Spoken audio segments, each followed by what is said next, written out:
टुट्दैमा फुट्दैमा जल्दैमा हरेक चिजको अन्त्य नै भइहाल्ने कुरा कहाँ सत्य हुँदो रहेछ र।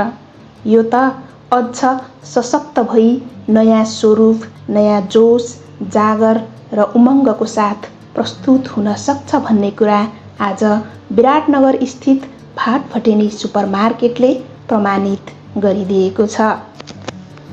गत साल यानि कि 2082 सालको भाद्र 23 र 24 गतेको जेन्जी आन्दोलनको क्रममा आगजानीबाट पूर्ण क्षति भएको भाटभटेनी सुपरमार्केट 1 वर्ष नपुग्दै पुनः यस वर्ष गत असार 27 गतेका दिन रिओपनिङ भई आफ्नो ग्राहकहरूलाई सेवा प्रदान गर्न थालिसकेको छ। रिओपनिङ भएपछि म पनि आज पहिलो पटक त्यहाँ पुगे। आज जो कोही यो बाटो हिँड्नेहरू टक्कसँग भाटभटेनीको अगाडि अडिन्छन्, उभिन्छन्, एकचोटि आफ्नो शिर ठाडो पारी भाटभटेनीतर्फ हेर्छन्। तीमध्ये कतिपयले बिल्डिङको भिडियो आफ्नो मोबाइलमा कैद गर्छन्। आज पुनः ठडिएको यो बिल्डिङले हर कोहीलाई गर्व महसुस गराउनुको साथै माथि उठ्न सिकाएको छ।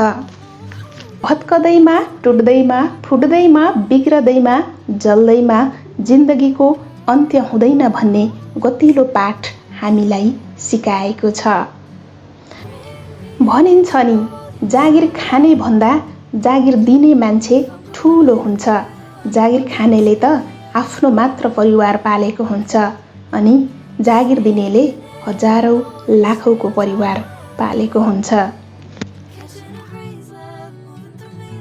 हाम्रो देश नेपालमा पनि धेरै लगानीकर्ताहरू जन्मिउन्, धेरै उद्योग कल कारखानाहरू खुलुन्, धेरै व्यापार व्यवसायका कार्यहरू सञ्चालन होस्, धेरै रोजगारीका अवसरहरू सिर्जना होस्, आफ्नै देशमा आफ्नो परिवारको साथै बसेर काम गर्ने अवसर धेरै नेपालीहरूले प्राप्त गरून्।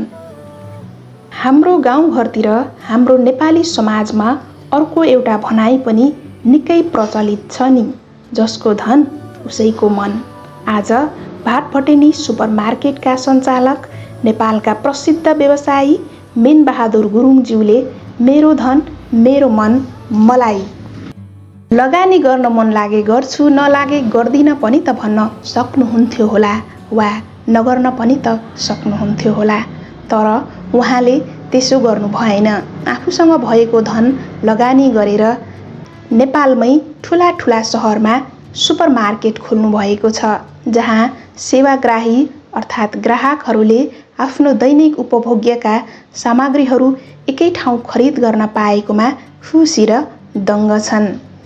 यो लगानीबाट उहाँले प्राप्त गर्ने प्रतिफल वा मुनाफा त छँदै नै छ, त्यसको साथसाथै धेरै घर परिवारमा खुसी पनि बाँडिरहनु भएको छ।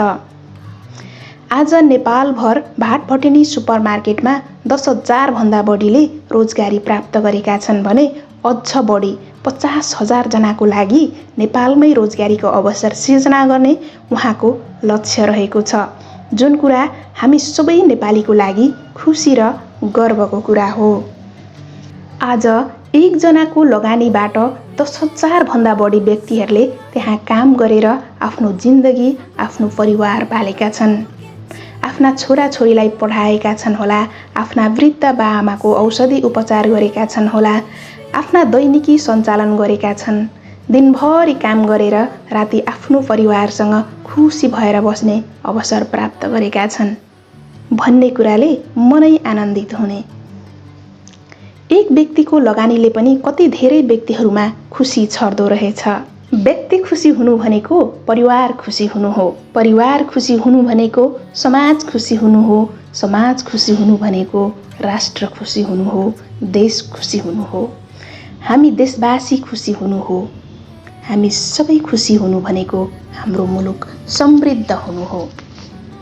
यसरी यसको गहिराईमा गएर विश्लेषण गरेर हेर्दा लगानीको सम्बन्ध पनि व्यक्ति र राष्ट्रको खुसीसँग जोडिएको हुन्छ। त्यसैले हाम्रो देशमा रहनुभएका साना ठुला सबै लगानीकर्ताहरूप्रति म हार्दिक नमन गर्न चाहन्छु। लगानी मार्फत खुसी बाँड्ने यहाँहरूको यात्रा निरन्तर चलिरहोस्।